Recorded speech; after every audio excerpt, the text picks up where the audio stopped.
It was in France in the year 1905, a time when the air seemed heavy with the weight of secrets and the streets whispered tales of mystery and despair.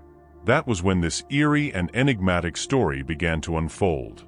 The scene was a boisterous ale tavern, its walls resonating with the raucous laughter of patrons and the clinking of mugs raised in fleeting merriment.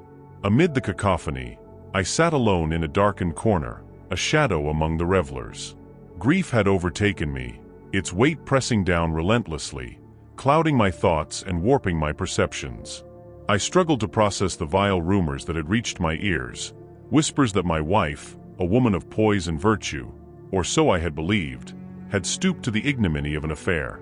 The mere notion was an anvil on my chest, for how could a woman of such refinement, a partner in my carefully curated life, descend to such depths of betrayal? I was not a man accustomed to indulging in conjecture or emotional excess. As a successful businessman, I had long relied on reason and fact to guide my decisions. My reputation was built on meticulous planning and a dedication to the highest standards in every endeavor. Yet beneath the polished veneer of control and precision, there existed a chasm of vulnerability, an unease that gnawed at the edges of my otherwise ordered existence. Matters of the heart had always been my Achilles heel, and now those matters had plunged me into an abyss of doubt and despair. The suspicions about my wife's fidelity, whispered in hushed tones by acquaintances and hinted at in passing glances, had unsettled the very foundation of my being.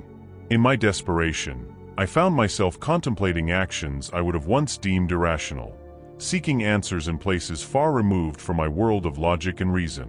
This particular alehouse was an anomaly for me, a place I would not have set foot in under ordinary circumstances. The earthy smell of spilled ale and the low hum of working-class banter were alien to my refined tastes. Yet I was here, driven by a desire to bury my sorrows in anonymity, to drown my anguish in the numbing embrace of cheap spirits. I could not risk the humiliation of encountering someone who might recognize me in my weakened state. My intent was to remain unnoticed, just another figure cloaked in the shadows of his own misery. It was then that a younger man, his demeanor curious and friendly, took the seat beside me. His eyes studied me briefly, and with a knowing smile, he broke the silence. "What burden weighs so heavily on a man such as yourself?" he asked, his tone polite but tinged with intrigue. It was clear from my attire and bearing that I was no regular patron of such establishments, and the contrast between my appearance and my surroundings had piqued his interest. I was, by all accounts, a distinguished gentleman with a presence that naturally commanded attention. My stature was tall and solid, my frame shaped by years of toil and success. My dark hair, meticulously combed back, framed a face adorned with a well-groomed beard, lending me an air of quiet authority. I wore a finely tailored dark suit, its fabric immaculate and its cut elegant, complemented by a gleaming gold pocket watch and a silk cravat tied with precision. These details spoke of affluence and sophistication, of a man who had mastered the art of presentation.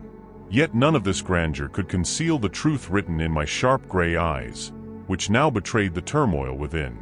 Once piercing and resolute, my gaze had dulled under the weight of recent events, revealing not the steely determination of a successful man but the fragile, hollowed soul of one brought low by despair.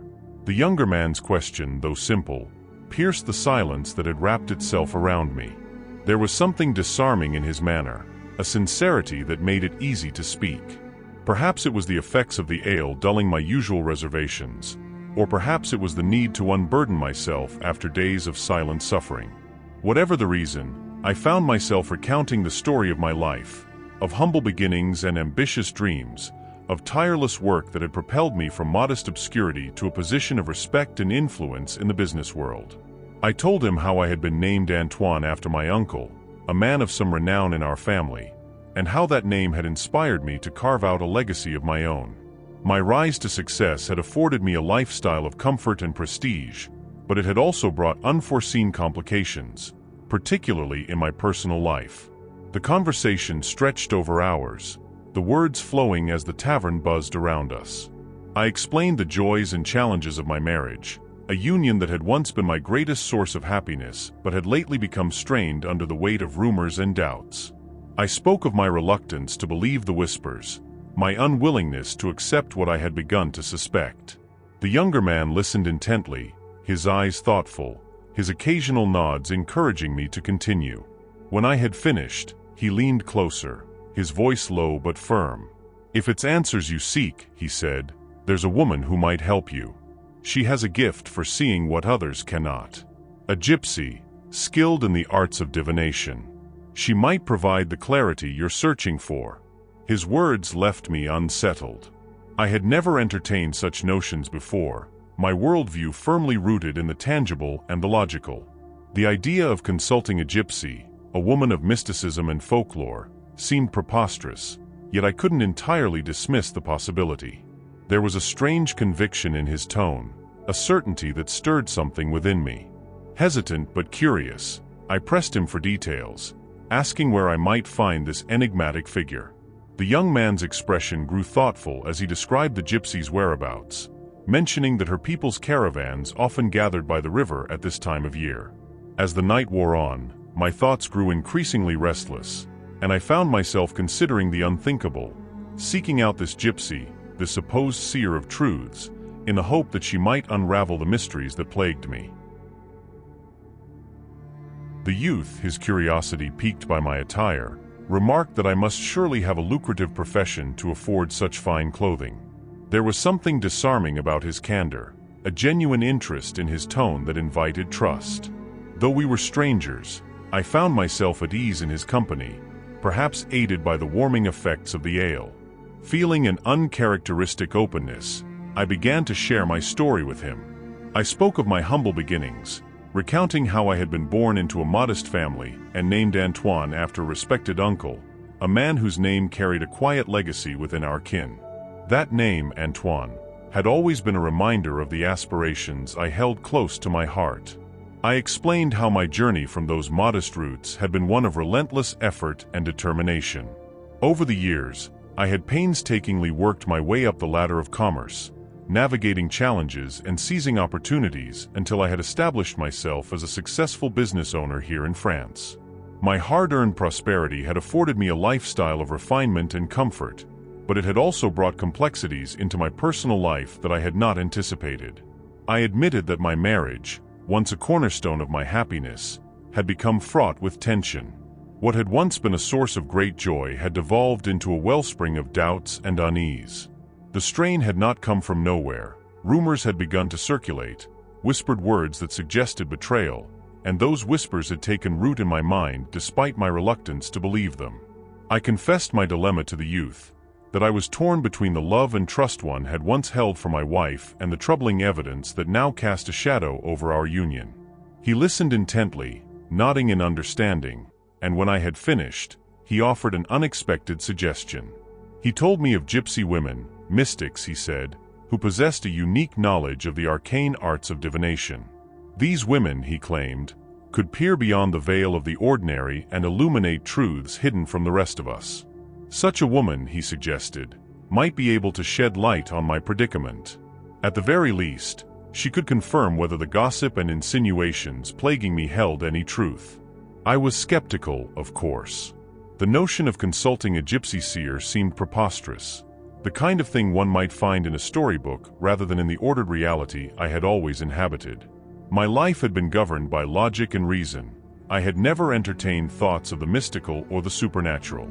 Yet, as the youth spoke, there was a conviction in his voice that I could not easily dismiss. Despite my misgivings, I pressed him for more details, asking where I might locate such a person. He explained that at this time of year, the gypsies often gathered near the river, their caravans forming a makeshift village on the outskirts of town. His words painted a vivid picture of a community steeped in tradition and mystery, and though I found it difficult to believe that such a woman could exist, his suggestion lingered in my mind. Driven by a growing desperation to uncover the truth, I resolved to seek her out. It was a decision that reflected the depth of my turmoil, for I was venturing far beyond the boundaries of my usual rationality.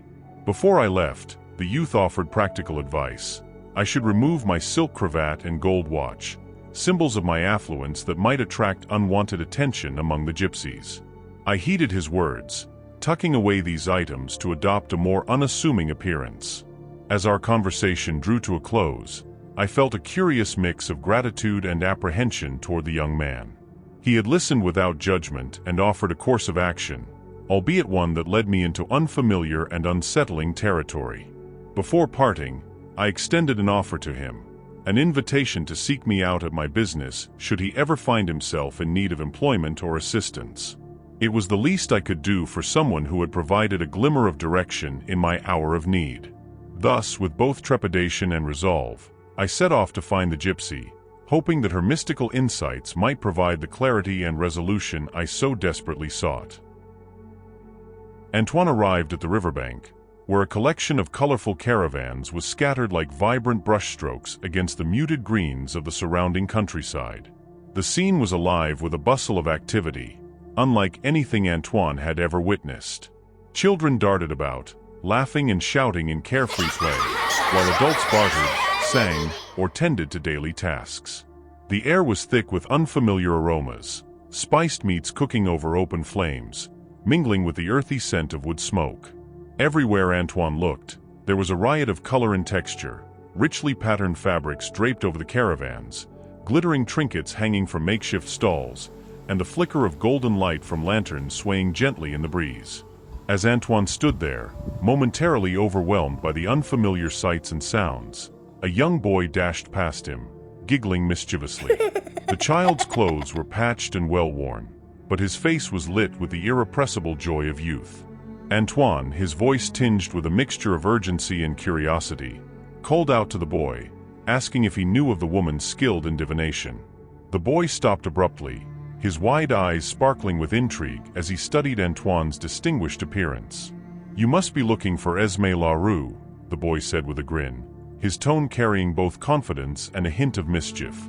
"But she doesn't stay in the caravans with the rest of us. She's got her own little place, a wooden cabin up on the hill. It's not far, just through the woods from here." The boy then extended a grubby hand expectantly, his meaning clear without the need for words. Antoine, recognizing the custom and not wishing to offend, reached into his pocket and retrieved a coin, pressing it into the boy's outstretched palm. The boy grinned wider, pocketed the coin swiftly, and provided detailed directions with the ease of someone who knew the terrain like the back of his hand. Antoine set off toward the path the boy had described, his steps measured and deliberate as he ventured into the woods. The trail was narrow and winding, flanked on both sides by tall ancient trees whose gnarled branches reached toward the sky like skeletal hands. The forest seemed to close in around him, the soft rustle of leaves overhead and the occasional crackle of a twig underfoot the only sounds accompanying him. With each step, a growing unease crept into his mind. What if this woman truly could uncover the secrets he sought? And more unsettling still, what if he wasn't prepared to hear the answers? The path eventually opened up to a small clearing, where the cabin stood like a solitary sentinel among the trees. The structure was modest and weather-worn, its wooden planks darkened by time and the elements. A small veranda wrapped around the front, its edges adorned with bunches of herbs hanging to dry, rosemary, thyme, lavender, and others Antoine couldn't identify. The mingling scents created an aroma that was both soothing and strangely intoxicating. Above the door was a carved symbol, something intricate and otherworldly that Antoine couldn't decipher. Its presence seemed significant, though its meaning eluded him. To the right of the door, a small brass bell hung from a hook, catching the light and emitting a soft melodic chime when the breeze stirred. Antoine paused before the cabin, feeling the weight of the moment settle heavily on his chest. Summoning his courage, he reached out and rang the bell, its clear, delicate tone echoing faintly in the stillness of the woods. The door opened, and Antoine found himself face to face with the woman he could only assume was Esme LaRue. She had a striking presence, her figure both graceful and commanding. She stood at a modest height, her movements light and deliberate, as though each gesture carried meaning. Her long dark hair tumbled in loose waves around her shoulders, woven with beads and feathers that seemed to whisper of distant mystical traditions. Her olive-toned skin glowed in the soft light, and her dark penetrating eyes fixed on Antoine with an intensity that made him feel as though she could see into the deepest recesses of his soul. She wore a flowing dress in deep, earthy tones, rich browns, greens, and reds, that swirled around her as she moved, the intricate embroidery on the fabric catching the light and adding to her air of mystery. Around her neck and wrists, she wore an array of silver and copper jewelry, the metalwork delicate and complex. Each piece seemed to carry its own story, perhaps imbued with symbolic significance or tied to her craft.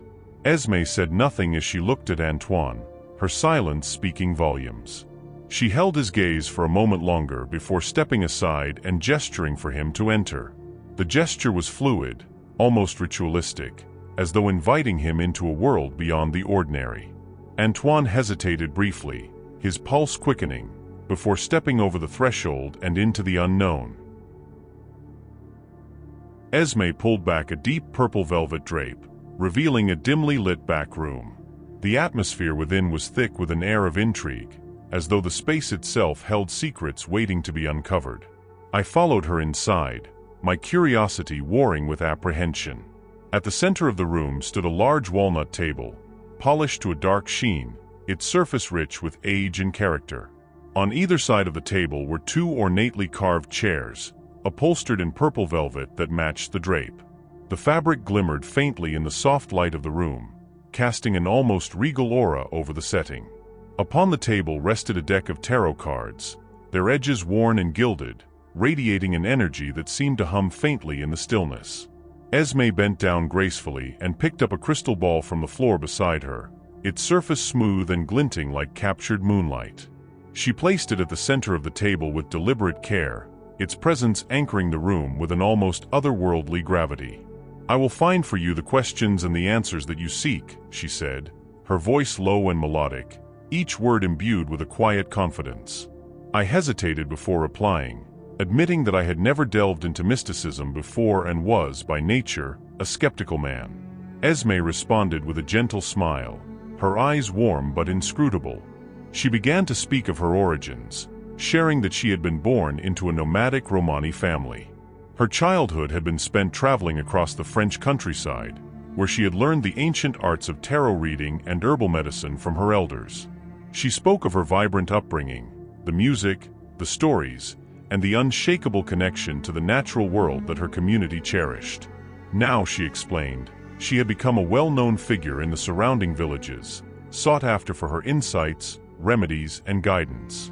Her life was a delicate balance of tradition and mysticism, fueled by a deep-seated desire to preserve her family's legacy.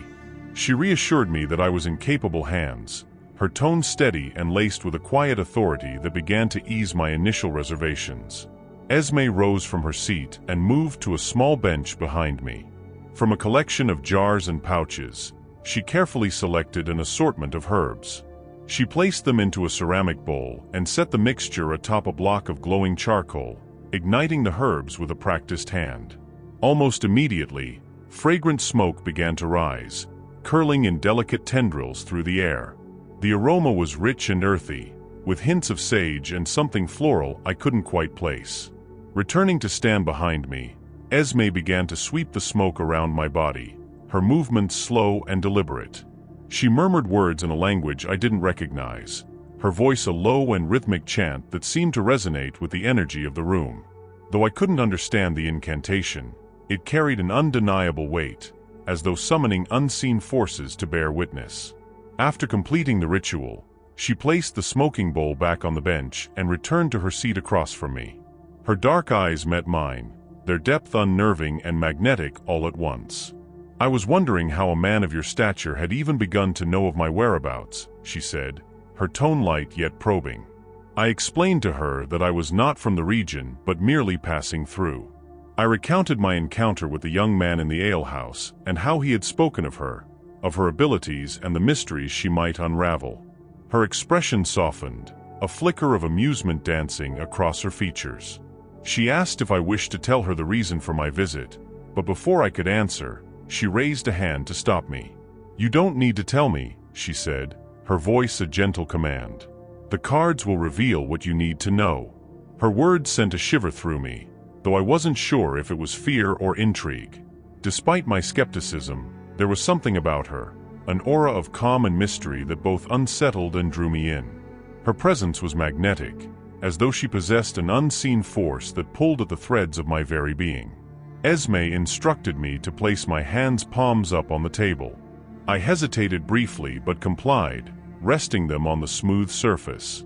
She then placed her own hands over mine, her touch surprisingly cool and firm, steadying my unease. Her fingers rested lightly but purposefully, one hand on each side of the crystal ball.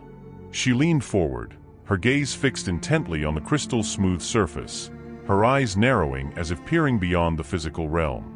The room grew eerily quiet, the crackling of the charcoal and the faint rustle of the smoke the only sounds. Time seemed to stretch indefinitely as we sat there, unmoving, her concentration unbroken. I could feel the weight of the moment pressing down on me, each second thick with anticipation. Finally, she released my hands and leaned back, her expression unreadable. I found myself holding my breath, waiting for her next move, unsure of what revelations might follow. Esme reached for the deck of cards with a practiced grace, her hands moving fluidly as she began to shuffle. The soft rustle of the cards was almost hypnotic, a soothing sound in the heavy stillness of the room. Her movements were deliberate, each shuffle a careful ritual that seemed to infuse the cards with a sense of purpose. After a moment, she set the deck down before me and gestured for me to divide it into 3 piles. I hesitated briefly, unsure of the significance of the act, but obeyed her instructions, my hands trembling slightly as I worked.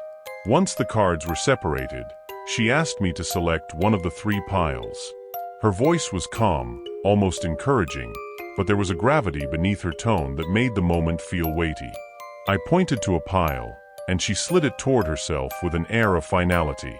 "Now," she said, "take these cards, hold them for a moment, and then shuffle them yourself." I complied, my fingers brushing against the textured surface of the cards.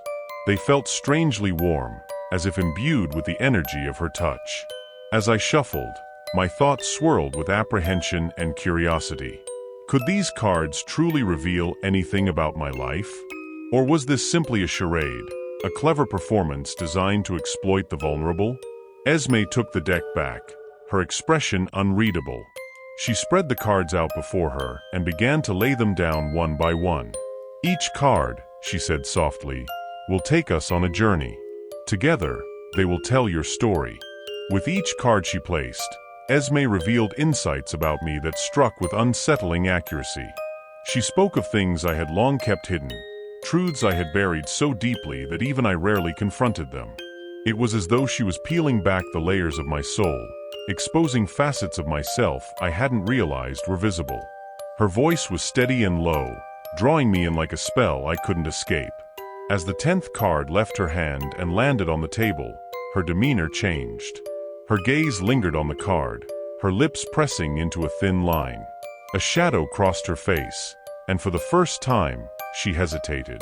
When she finally spoke, her voice carried a note of sorrow. "I must tell you," she began carefully, "everything I have revealed to you thus far is accurate. And it pains me to say that what I see in this card is no different." She paused, her eyes meeting mine with an almost apologetic weight. "This card reveals a woman, lying with a younger man. Their union has been strong and successful, but the presence of the Chariot card tells me this will not endure." I felt my breath hitch, my chest tightening as her words cut through me. Esme continued, her tone growing heavier with each word. "This younger man will seek to take her from you. Together, they will set forth on a path, symbolized by the chariot. But something will happen, an event that will startle the horses, sending the chariot careening over a precipice. Both will plunge to their deaths." I stared at her, my mind reeling.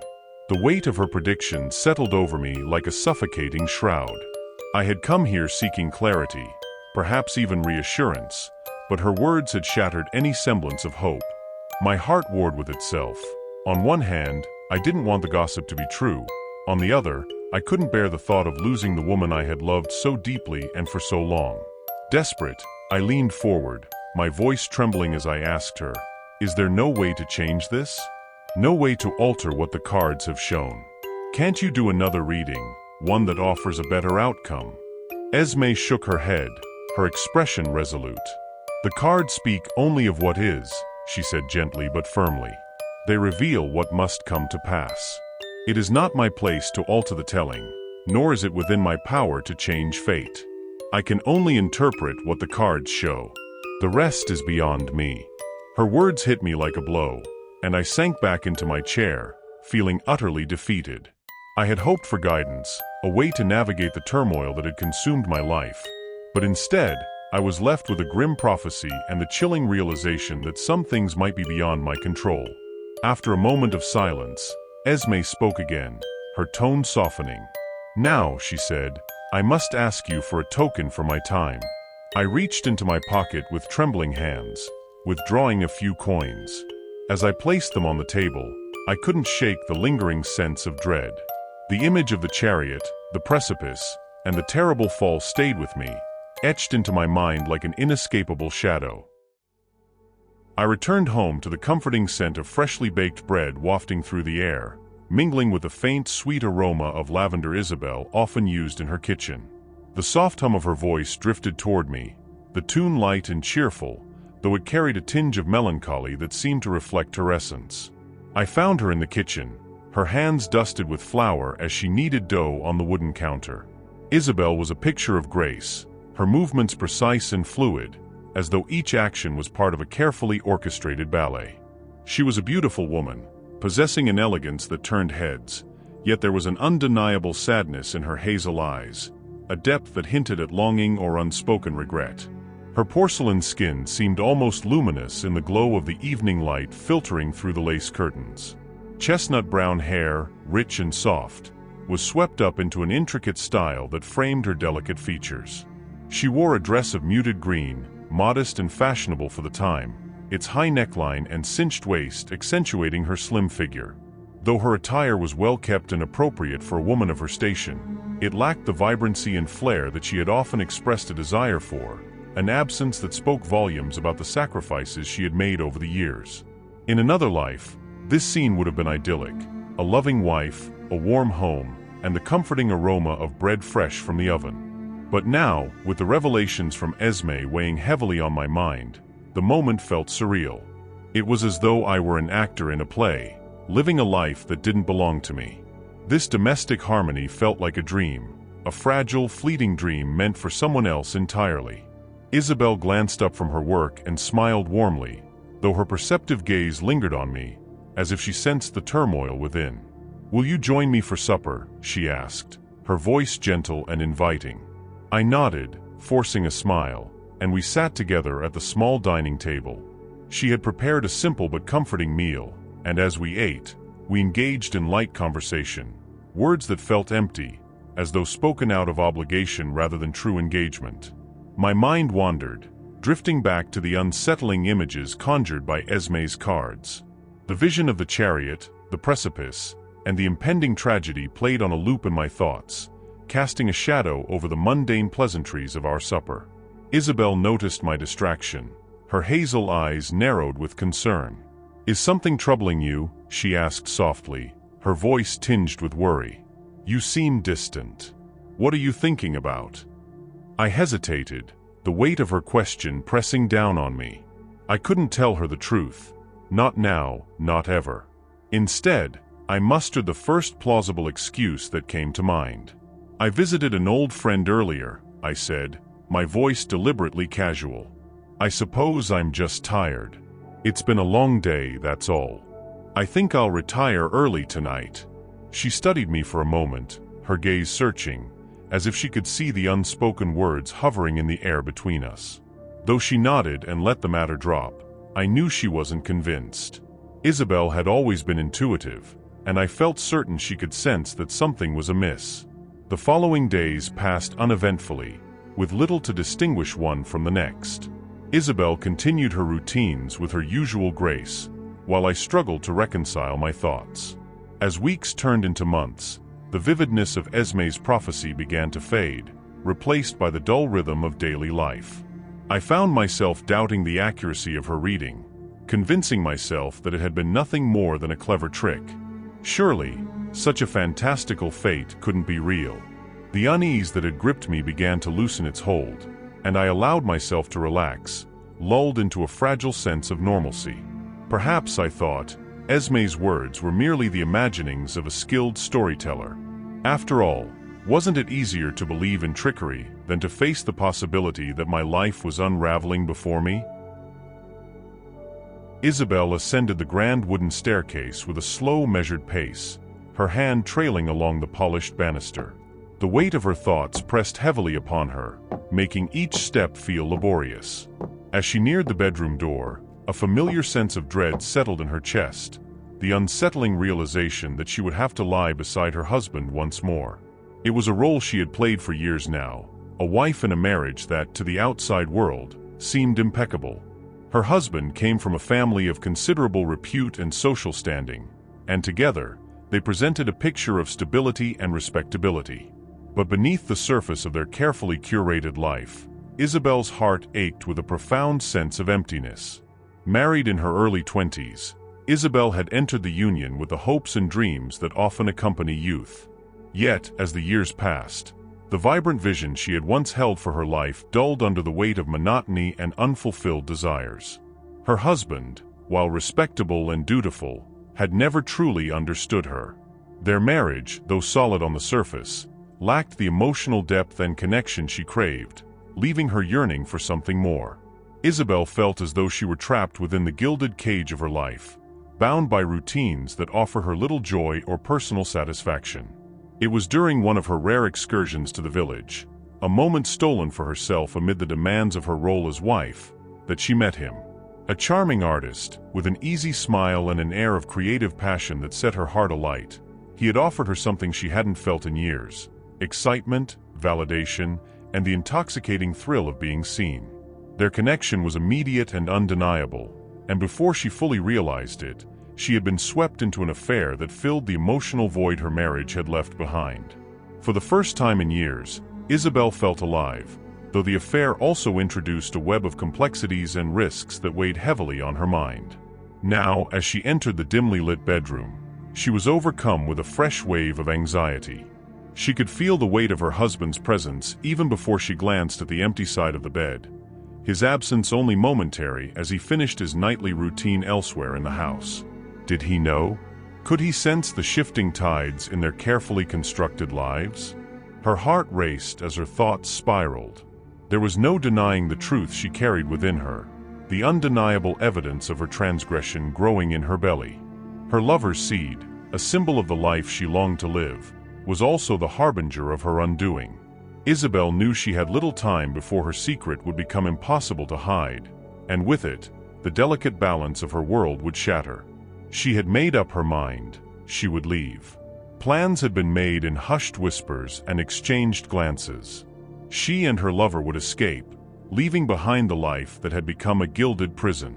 Isabel had packed her bags in secret the day before, each item tucked away with trembling hands.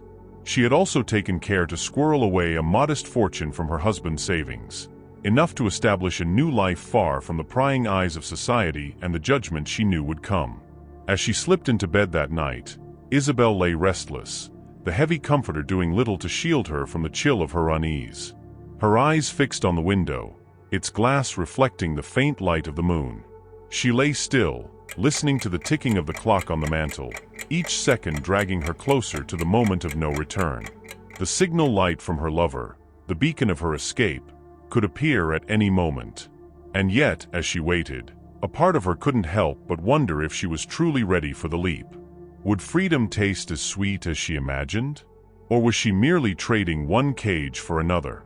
Isabel's mind churned as the night stretched on, her body rigid and sleepless as she prepared for the moment that would forever alter the course of her life. A few steps from her home, the faint clatter of hooves echoed in the quiet night as the horse and carriage awaited her on a narrow, tree-lined road. Isabel's heart raced as she spotted her lover standing beside the carriage, his silhouette illuminated by the dim glow of the lantern hanging from the coach. The world around her seemed to blur and fade, its details dissolving into insignificance. All she could focus on was the promise of a new life with him, a life far removed from the suffocating constraints she was leaving behind. As she approached, he stepped forward to meet her, his arms opening to embrace her. In that moment, with his warmth enveloping her, Isabel felt a fragile sense of safety and reassurance. For the first time in what felt like years, she allowed herself to believe that everything might turn out for the best. He murmured soothing words into her ear, words of love and excitement for the journey ahead. Isabel nodded, her heart pounding with both fear and exhilaration. Her lover quickly took her bag, tucking it carefully into the carriage before helping her climb aboard. They sat close beside one another on the plush bench seat, their hands entwined as the carriage jolted to life and began its journey. Isabel's thoughts swirled, a chaotic mix of anxiety and hope, but she clung to one certainty: they were together, and that was all that mattered. She had no clear idea of where they were headed, no details of their destination or future plans, but it seemed unimportant in the glow of this moment. The thrill of freedom and the promise of love were enough to drown out her doubts. The horse-drawn carriage rumbled steadily along the uneven road, the wheels creaking softly as they rolled over stones and dirt. The night sky, initially a vast expanse of clarity, began to shift. Within an hour, an unseasonable fog crept in, thick and oppressive, swirling around the carriage and obscuring the moonlight. The air grew heavy, carrying an eerie stillness that prickled Isabel's skin. She tightened her grip on her lover's hand, a faint unease blooming in her chest. As the fog deepened, visibility dwindled to mere feet ahead. The driver, his figure shrouded by the mist, tugged at the reins, urging the horses forward cautiously. The animals, their hooves barely audible now on the dampened road, suddenly began to shift and snort. Without warning, they reared violently, their whinnies piercing the silence like a scream. The carriage jolted and swayed, sending Isabel and her lover grasping at the sides for stability. Before they could process what was happening, the horses bolted into a frenzied gallop. The carriage careened wildly, its wooden frame groaning under the strain. Isabel clutched at her lover, terror gripping her as the fog thickened further, creating an impenetrable veil around them. The driver shouted desperately, yanking at the reins, but the horses were beyond control, their panicked strides leading them toward disaster. Then it happened, a moment of weightless, stomach-dropping horror as the carriage veered sharply. The wheels skidded, finding no purchase on the narrow mountain road. With a sickening lurch, the entire carriage tipped, its momentum carrying it over the edge. Time seemed to slow as the world tilted, and then they were falling, plummeting down the jagged cliffside. The descent ended in a deafening crash as the carriage struck the murky waters below, splintering into pieces upon impact. Silence fell, broken only by the distant whinny of one surviving horse and the faint lapping of water against debris. The night, once filled with hopeful whispers and dreams of a new beginning, had transformed into a scene of devastation. Isabel's dream had shattered, not gently or gradually, but with brutal finality. The life she had dared to imagine, so close she could taste it, had slipped through her fingers, leaving behind only the cold, unforgiving embrace of the abyss. I was jolted awake by a frantic knock on the door, the kind that reverberates through the silence of a still house and makes your heart race before your mind catches up. Even as I stumbled toward the door, I felt an inexplicable chill settle in my chest, a gnawing certainty that whatever awaited me on the other side would bring no good news. When I opened it, my neighbor stood there, his face pale and drawn, his eyes brimming with a mixture of sorrow and dread. He opened his mouth to speak, but he didn't need to. Somehow, I already knew. The gypsy's words echoed in my mind, clear and unwavering, like a prophecy etched into my soul. How could this be? I thought as he stammered out the details. The carriage, the fog, the deadly fall. Each word was a hammer striking the fragile walls of my disbelief, shattering it completely. My mind reeled, grasping for explanations, searching for any way to make sense of the gypsy's haunting accuracy. How could she have known? Was it some cruel trick of coincidence, or had she played a darker role in orchestrating this tragedy? My grief was almost immediately eclipsed by a searing rage, an anger so visceral it seemed to consume every rational thought. In the days that followed, that anger grew, festering like an untreated wound. It curled around my heart and twisted my thoughts, feeding on my loss and my desperation for someone, anyone, to blame. My sorrow became fuel for an unquenchable fire, and all of it burned toward one target, Esme the gypsy seer. I couldn't shake the belief that she had a hand in this calamity, that her knowledge had somehow set these events into motion. Every moment spent alone in my home only deepened my conviction. I saw her face in my mind, calm and inscrutable as she gazed into the crystal ball, her hands lingering over the cards that had foretold this nightmare. It was as though she had conjured the tragedy from thin air, weaving her words into the fabric of my reality. My rage transformed into a singular purpose. I would find her, and when I did, I would silence her forever. As I approached the gypsy's cabin, my anger boiled over, consuming me like wildfire. The sun, now a faint memory, was swallowed by a brooding sky, its oppressive weight bearing down on me. I didn't bother with the brass bell this time. Instead, I stormed up to the veranda, tearing down the bundles of herbs that hung there, their aromas mingling in the air like a mockery of calm. I crushed them underfoot, my voice echoing through the woods as I roared for Esme to face me. The door creaked open, and there she stood, calm as ever, her dark eyes glittering with something I couldn't name. Pity, defiance, or perhaps a knowing smirk that ignited my fury further. Without a word, she turned and walked to the back room, as though I were nothing more than a nuisance. Her composure was unbearable. She moved with deliberate slowness, taking a metal box from the table and carefully placing her tarot cards inside, as if to shield them from what was to come. The finality of the gesture sent a chill down my spine, but rage overpowered any thought of caution. I lunged forward, grabbing her arm violently, my voice a venomous hiss as I spat. "You did this. You cast your cursed spell, and now my life is ruined. I'll silence your tongue forever." Esme didn't flinch. She met my gaze with an infuriating calm, her lips curling into a faint smile. "It was no spell," she said softly, her voice carrying an eerie serenity. "Only the truth of the cards. Fate cannot be undone, no matter how much you rage against it." Her words were fuel to the fire of my anger. I struck her across the face, the sound sharp and echoing in the confined space. I began tearing through her belongings, hurling objects in every direction. My fury blinded me, the heat of my wrath mirrored by a growing warmth in the room that I didn't immediately notice. Then, the scent of burning fabric pierced the haze of my rage. A candle, knocked askew in the chaos, had ignited the velvet drapes. Flames leapt greedily from one surface to another, the cabin filling with thick, acrid smoke within moments. Esme didn't scream. She stood motionless, watching the fire consume her home, her expression unreadable. Her calm unnerved me more than the encroaching flames. "Did you know?" I shouted over the roar of the blaze. "Did you see this in your cursed cards?" She turned her gaze to me, and for the first time, I saw sorrow in her eyes.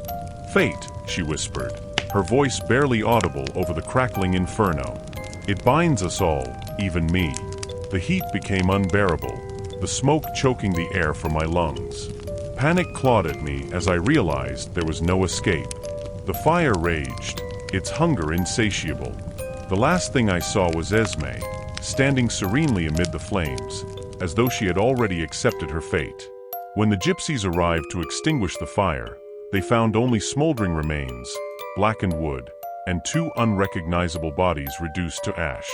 Yet, amid the ruins, the metal box remained, untouched by the inferno. Inside, the tarot cards lay pristine, as if shielded by an otherworldly force. The legacy of the cards would live on, passing from hand to hand, their truths unyielding and inescapable. And with them, the story of the man who sought answers and found only the inevitability of fate, a cautionary tale whispered among those who dared to peer into the mysteries of the unknown. Remember to like, subscribe, and share to others, so you don't miss an episode.